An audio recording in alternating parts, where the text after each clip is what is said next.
How's Patti? Great. You okay? What's that? Yeah, we're just waiting for the live stream to start. Patti, you So okay? You done a voice check? Is everyone hearing me? Yes, I can hear you yes, great. we're on. Woohoo! Thank you everybody for joining us. And I can see that we're live now. I'm sorry for the messy start there. But we're really happy that you are joining us and listening to this live YouTube session and podcast episode. My name is Eva Lianne Veldkamp and I'm leading a COPE working group on psychological safety, bullying and SASH in the maritime sector. You're currently listening into our conversations and we are sharing stories and expertise from members of this COPE working group. This podcast is hosted by the Northeast Maritime Institute, College of Maritime Science, which created the Center for Ocean Policy and Economics, called COPE. On today's episode, we focus on allyship, and we are having a talk today with Patti Tutalo and Gordon Foots. Hi. So we are really happy that you are joining this live podcast episode on YouTube. And please feel welcome also to leave your remarks, questions and suggestions and experiences maybe in the comments below so that we can engage with you during the session. We hope you will benefit from the information and the discussions that we share today.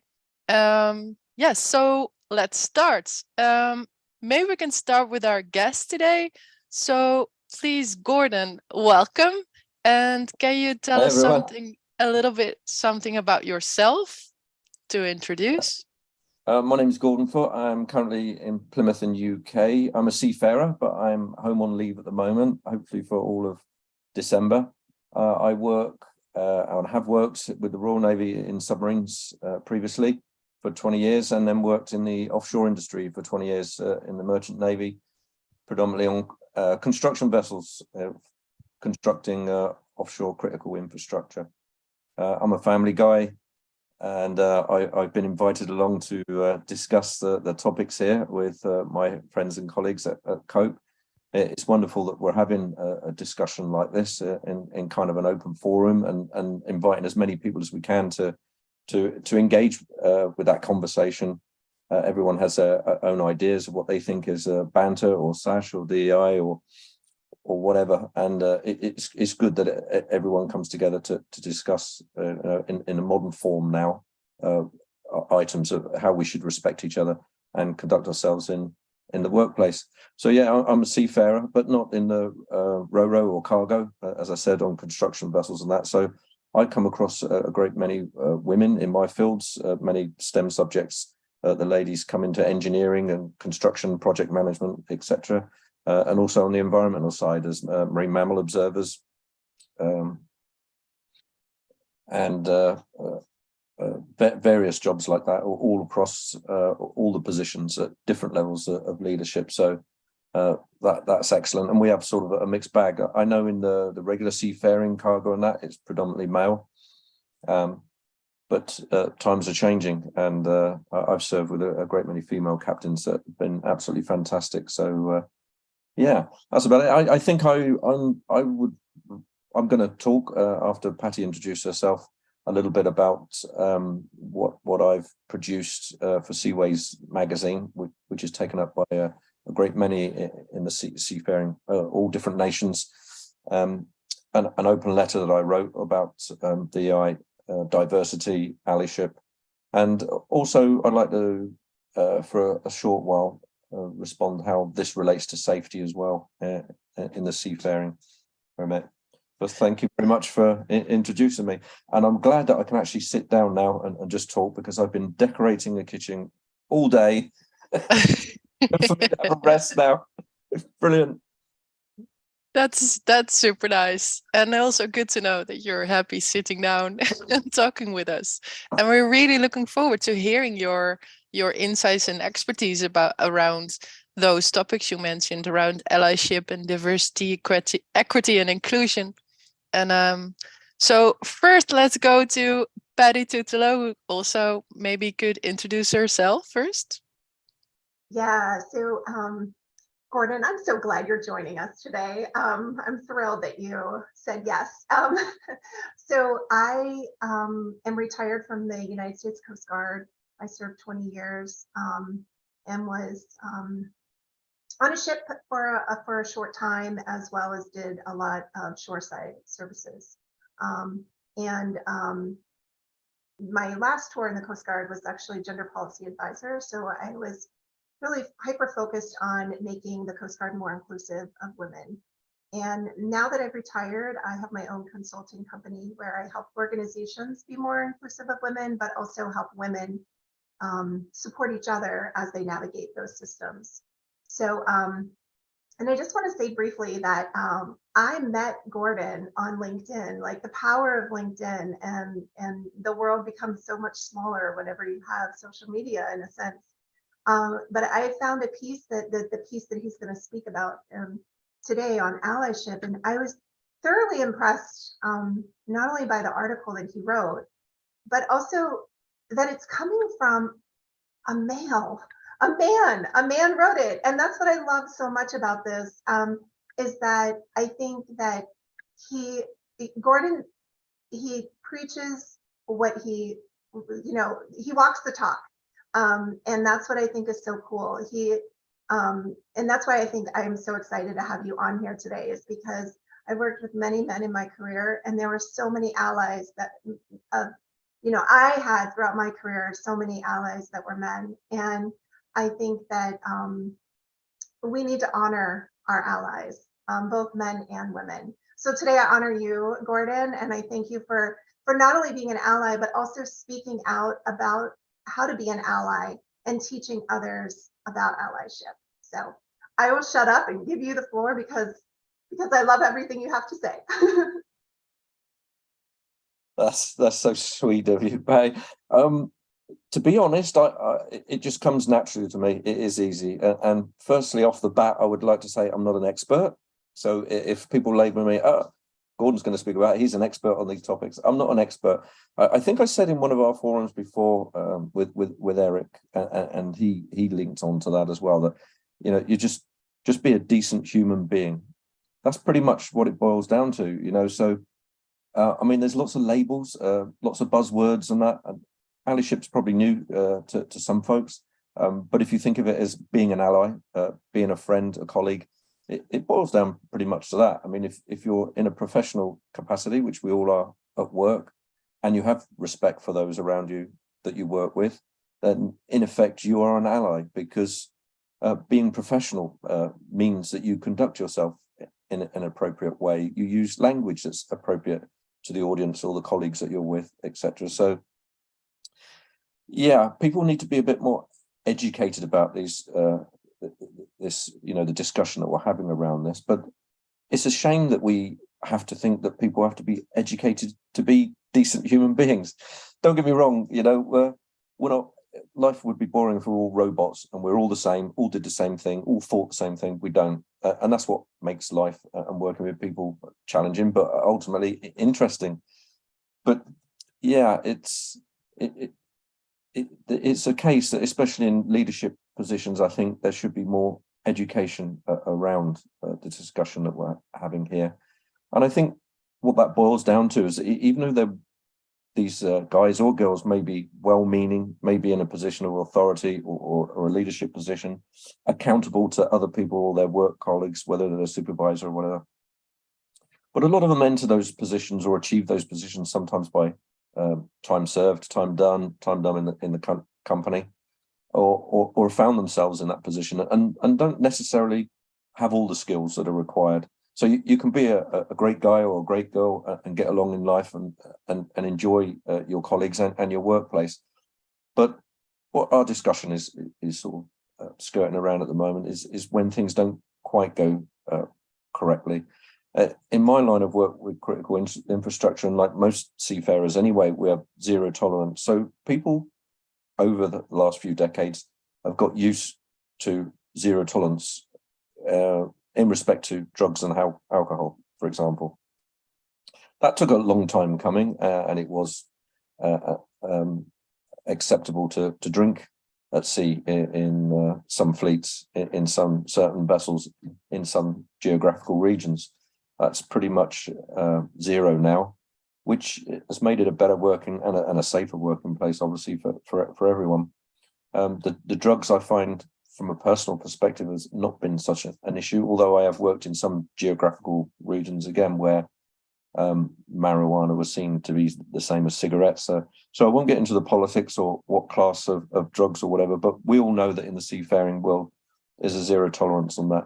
But when it comes down to behaviors and how we interact with each other, there seems to be, in certain occasions, in certain places, that goes remiss, and people cross boundaries, personal space, and if that's allowed to carry on, especially in the close quarters of a ship, which invariably has a relatively small crew in a relatively small area, you can't escape it or go down the pub or go away for the weekend. You're there for the passage, for the journey, for the project, whatever it may be. So you have to live with these people, and you are in the confines, staying with these people. So linking it back to allyship, I see that people need to step forward. They need to say something if something's not right, and they need to do it in an appropriate manner. And a lot of, in the seafaring world now, a lot of these companies, it is becoming more prominent. They realize there's a duty of care. People should respect each other.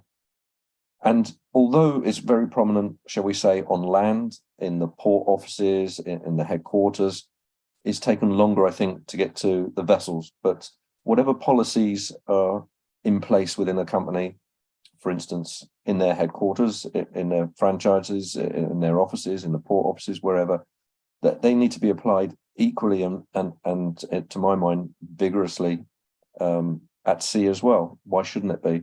It just happens that your place of work is in a ship and it's traveling somewhere else. But irrespective of being in international waters or in territorial waters, that really doesn't come into it. If the company has put a crew on there, then that crew should be able to professionally respect each other and carry out their duties that they're employed to do. So where it goes wrong, I think, is where maybe the companies haven't, or the crew, whether it be the master or the chief engineer, chief mate, as we've mentioned before, maybe don't have the education or how to adapt to and how to react if allegations are brought to them.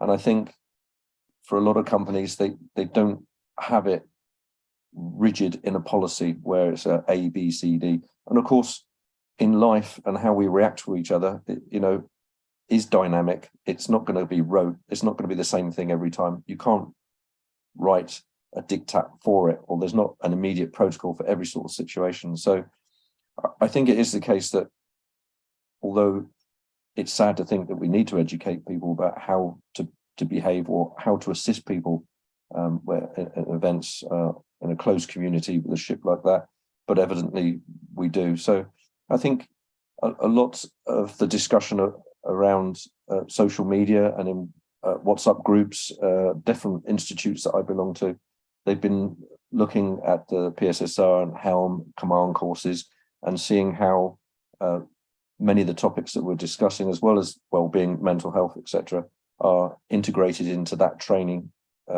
for those in supervisory roles, so that they don't shut the door, turn a blind eye, think somebody else will deal with it, and actually have the tools, the skills themselves and the knowledge to be able to deal with that themselves. And of course, have the support of those on shore who are going to support that if there is evidence of wrongdoing and somebody needs to be reprimanded. And that's usually through, the company policies, rules and regulations and that. But yeah, some of the events that have happened at sea are more of a legal, where somebody has broken the law. And again, that becomes, I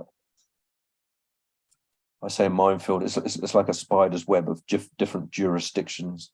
So in the UK or in Europe, it's quite evident, whether it's an oil and gas platform or a ship, off the continental shelf, everything will be dealt with by the company. If it's raised above that and the matter is more severe, then the police constabulary have remit and the power to get a chopper out and investigate, as would be the case if it was on land. And of course, we all know that's not the same all the world round.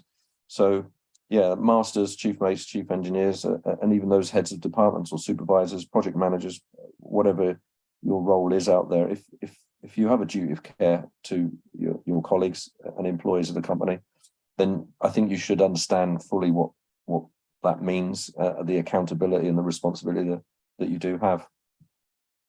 So I did mention Seaways earlier, so I was going to say that's a global magazine by the Nautical Institute, but it's supported and read by seafarers all around the world. And I think it was when I've written down here COVID-19, August 2020. So I wrote an article then that you can still read should you wish. It's in the archives. And the other two in particular, if you do wish to have a copy, you don't subscribe or can't get Seaways magazines, you can email Cope, Eva, or myself, and I'm quite happy to send you a copy. But the first one that related to COVID, again, although it was about the pandemic and about the change of method of how we were getting to work, of what we had to do before we went to work, how we flew to different countries, how we were onboarding, disembarking, flying back home again, to actually rotate, which is the seafarer's life, because we all like to get back to our families at some point. It became a big issue of how to do this during a pandemic. But if you read the article, I think most of it, what I was writing about was, again, things like professionalism and respect.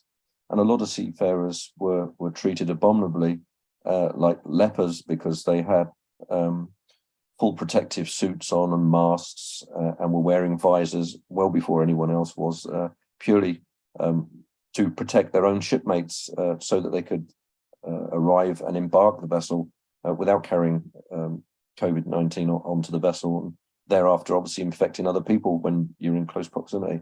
So a lot of what I was writing about there was about respect and how we treat each other. So that was sort of a start off.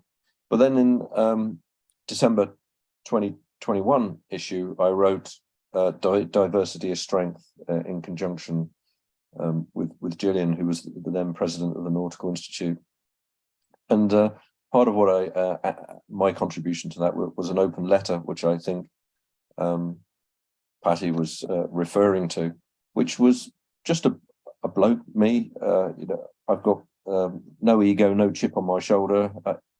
I don't need the advertisement. I'm not somebody that does sit on the fence. And if there's something to be said, and I have an avenue or some conduit like a magazine like that to pass on, my only hope is that the guys out there, the blokes that are seafarers, even if it just pricks somebody's conscience or opens a discussion on board somewhere, or if somebody thinks, yeah, I remember a couple of years ago that happened, I didn't do anything.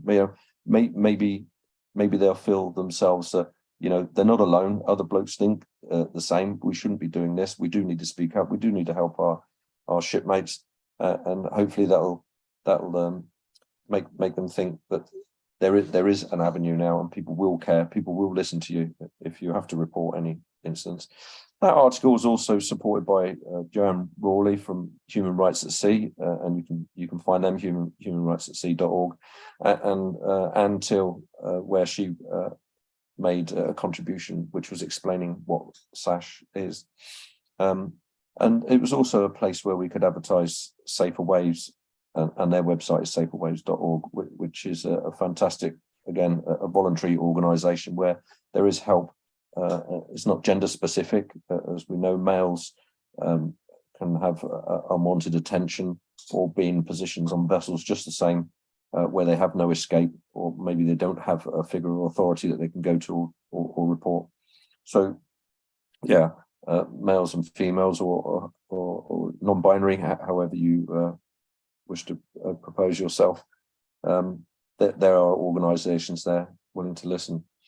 And yeah, then in July 2022, I did the one on allyship, which was entitled Allyship Always.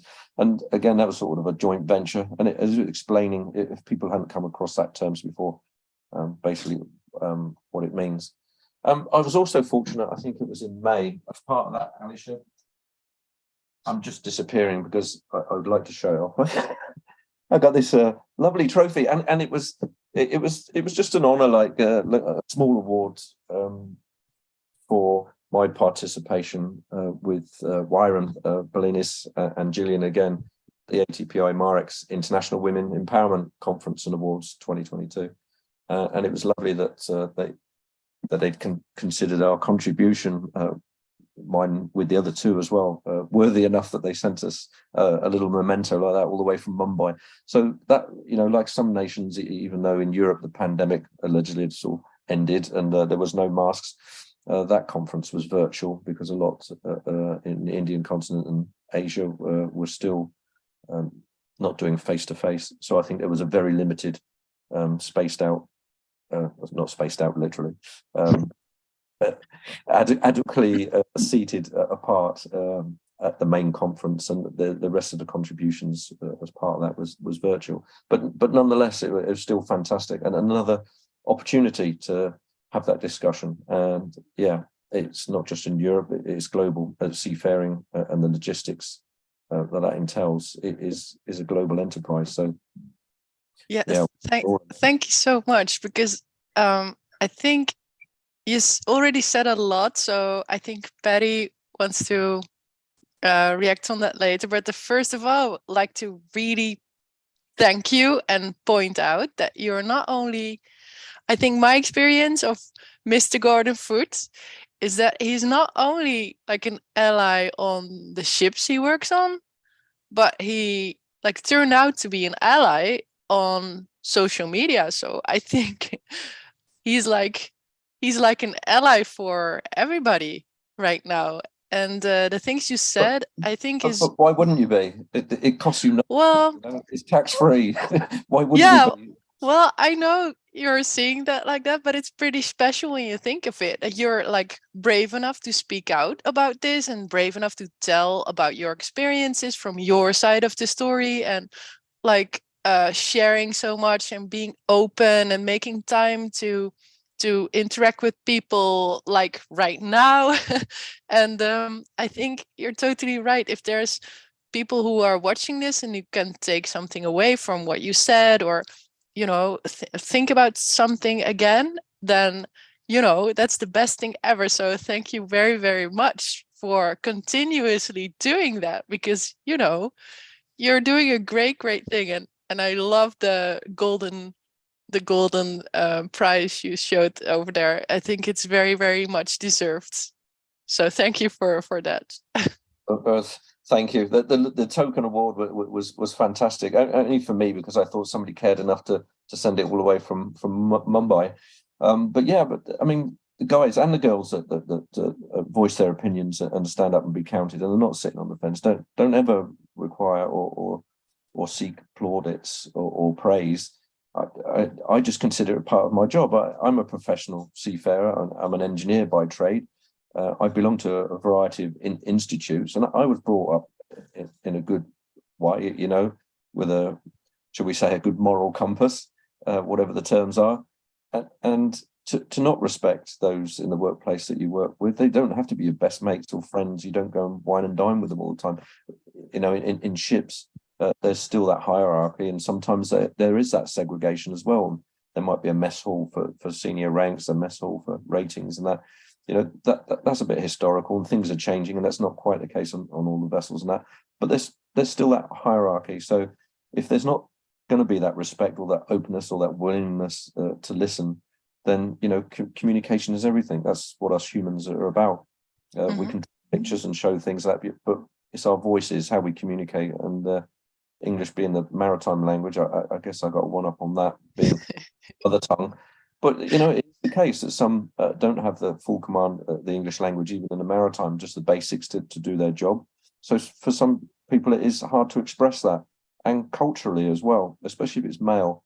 And that came into evidence, you know, with the mental health and well-being during the pandemic, that a great many men just won't talk up, won't speak about it. You know, they want to save face. It's a macho thing.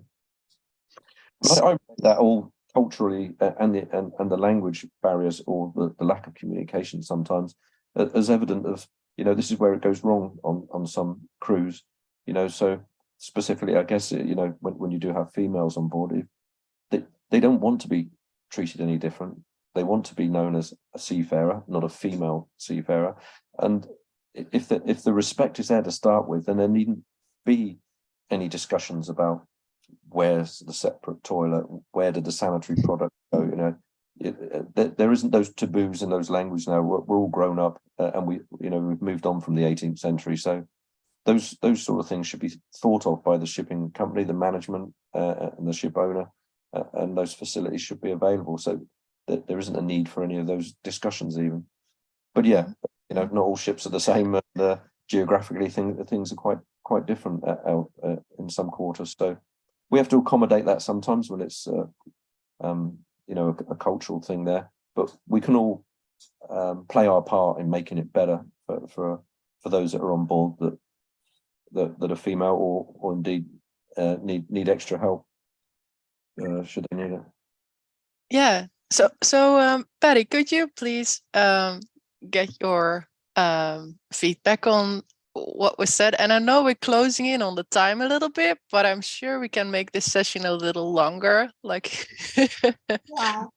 yeah. What was it? Was a session for an hour? No, but it's okay. Well, I could speak for about four days on the topic. So. Yeah, we should do another episode.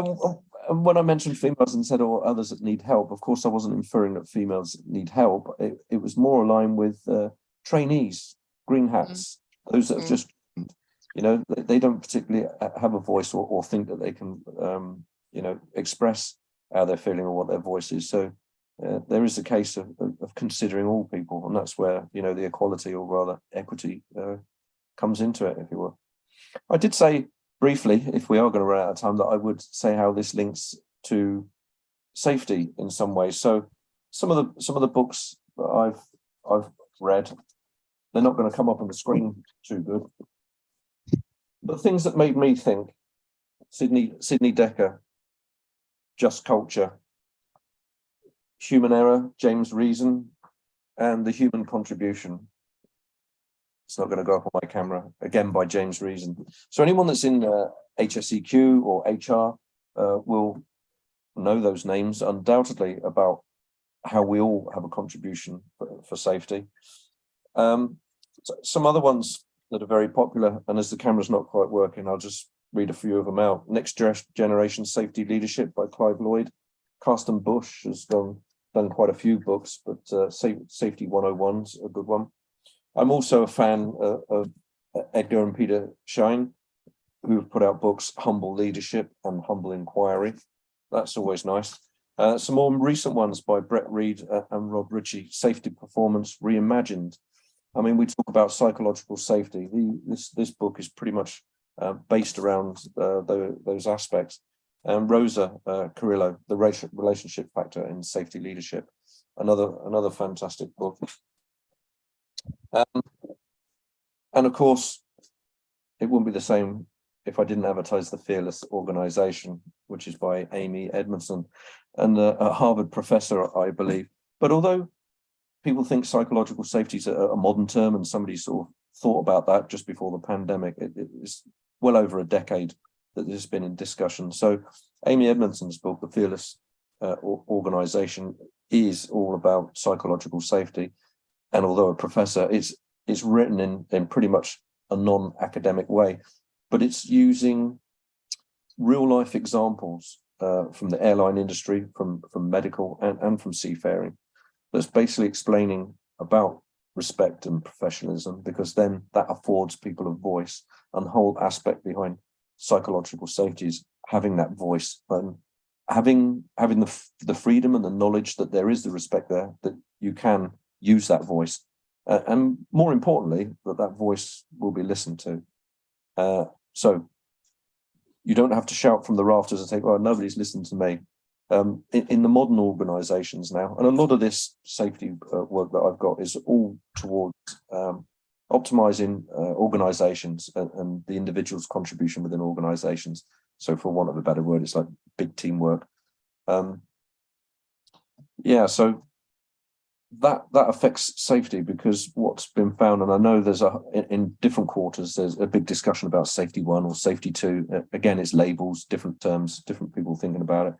But if you go back to DECA and reason, and thinking about a just culture, we gain more when we're more open and when we respect each other and we allow those voices to be heard.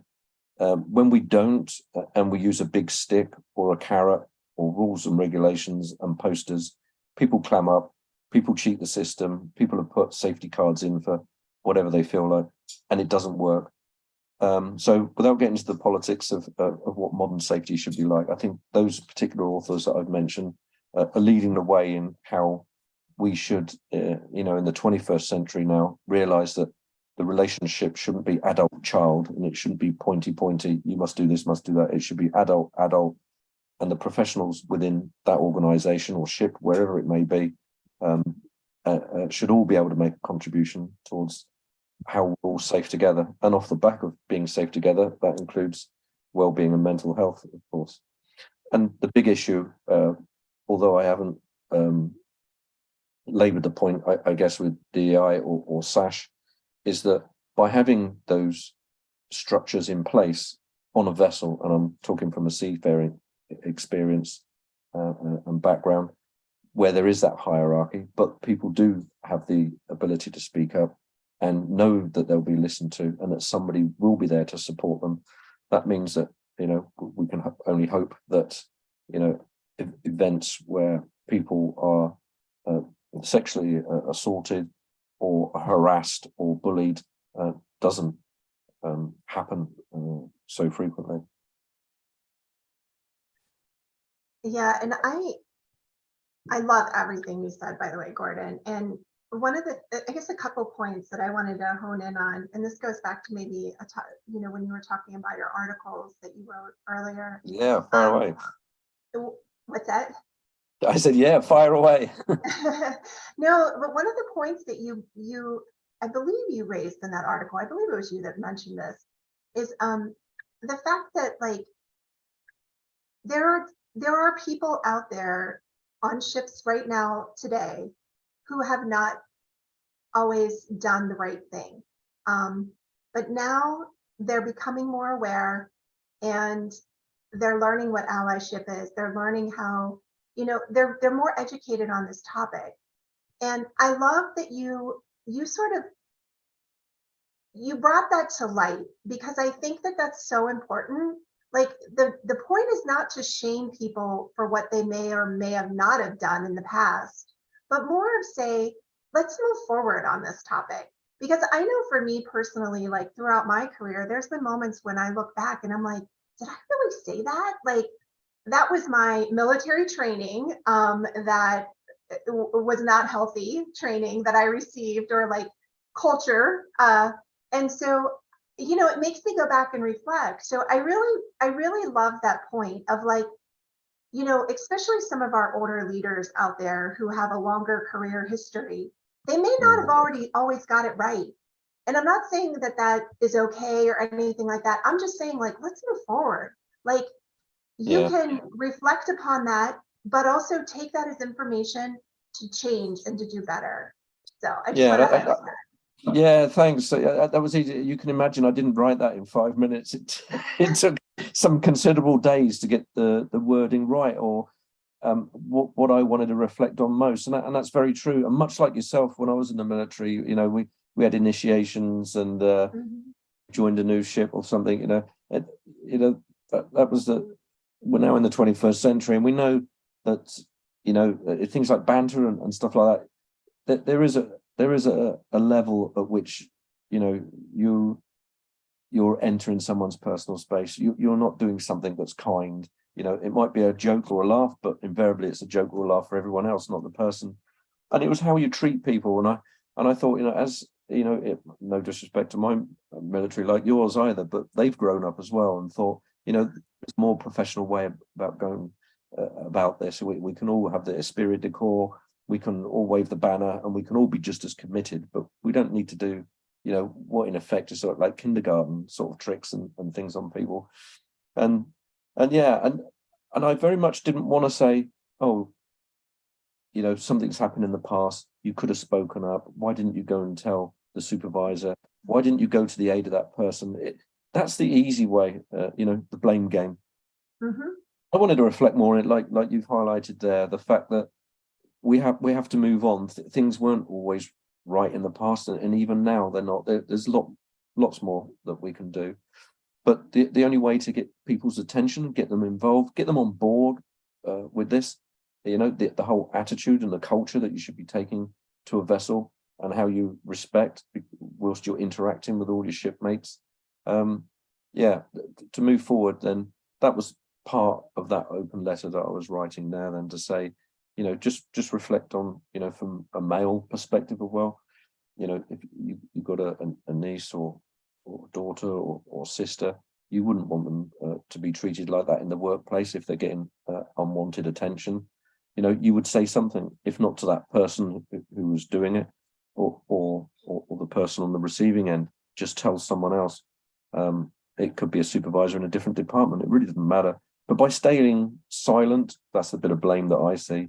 By staying silent and doing nothing, you know, you're contributing to it, or exacerbating, or allowing that to carry on. So rather than blame people, point fingers, I was just saying, you know, we've got to wake up, guys, from the male perspective, especially if you see this happening, you know, tell somebody, anybody, even if it's a support structure within your company. It needn't be the people on board. And quite rightly, like you said, some of those still with us in senior leader positions, whether the master or otherwise, on ships, maybe don't think along the same lines, think that, oh, it can be brushed under the carpet, are not educated to know that in the modern world how we should treat issues like this when they are raised, and that you should be there to provide all the support that you can, and do it in the right, correct and appropriate manner. You know, not keep the two people in the same watch, not interrogate both of them in the master's day room together at the same time. You know, you hear horror stories like that and you think, oh my, you know, anyone, whatever nationality you are, will have a police force, and the police force have grown out of doing that like 2 decades ago. So why are we still considering that would be appropriate to interview both people in the same room at the same time, especially you know, on instances where there's a disparity or gap between ranks as well. So all the disadvantages of doing it that way. So yeah, educating those that unfortunately may have to deal with challenges like that on board, educating them or leading them, teaching them the way that how to do that appropriately is a starter. And it's part of the conversation now, and companies are thinking about this. Yeah, I think that this is such a great conversation. I think we could, you know, as Eva and I always say on this YouTube, is we could go on for hours, but I know we have to wrap up. But what I would suggest, Eva, is maybe we do a part 2, and in that part 2, I think it'd be really helpful to dive in more to how to be an ally, like give those concrete examples, like not only about reporting with sexual assault and harassment, but also just about people like, in other words, a new person comes on board your ship, giving them the secret sauce to how to navigate the world of the ship. Or, you know, there's certain, like, if you're not in the in-group, then you're not getting certain information, or you're not getting the career advice. So I'd like to really like break it down too in like a really more of a what do you call it, like an action, you know. Yeah, that'd be excellent. As That's we all know, a really good idea. Yeah, that'd be great. Yeah, as we know that information is power, and some people use that the wrong way. And like you said, because I mentioned it earlier on, that, you know, irrespective of gender, sometimes it's the green hat or the new cadet on board, and the support you do with that is all about being an ally. And at the end of the day, it's about being a decent human being. Why wouldn't you assist them? Why wouldn't you help them? They need a little bit of mentoring, even if they're confused about the 6 decks that you've got, and which one is the because I go on so many different ships, and that's always a thing with me. And if one of the ABs or the cook comes up to me and says, "Oh, you've got off that's the wrong floor, it's 2 decks below," and I think, "Oh, cheers." I remember next time. It's all being an ally. Yeah. I think that's a really good idea, Patti. And I think it all comes down to it doesn't matter who you are, right? You were all just persons. We're all just human beings. And it doesn't matter if we're leaders, or if we're green hats or trainees or experts or non-experts. We just need to know what we don't know. And you don't know what you don't know. So yeah, the part of education and awareness is a very good one. So yes, let's do a part 2 and start then with some really good things that you can do and that you can notice, and that how it just works, make it really practical. Let's do that in part 2. That's a good one. So we will plan that and schedule that and announce it on social media. And then you can find us here on YouTube again. Be great. I'm looking forward to it. And at the end of the day, when we assist and help each other, be an ally, isn't life more marvelous, whether you're at work or not? Yes, it's better together. Right. So thank you so much for being on this call today, Gordon and Patti also. And I'm looking forward to speak about this more with you, and also in other podcast episodes with more members of the COPE working group on psychological safety, bullying, and SASH in the maritime sector. And we look forward to seeing you in the next episode. So for now, I wish everybody a very pleasant rest of your day. And thank you so much for watching and listening to this. Bye. Thanks, guys. Bye. Thank you so much. Bye.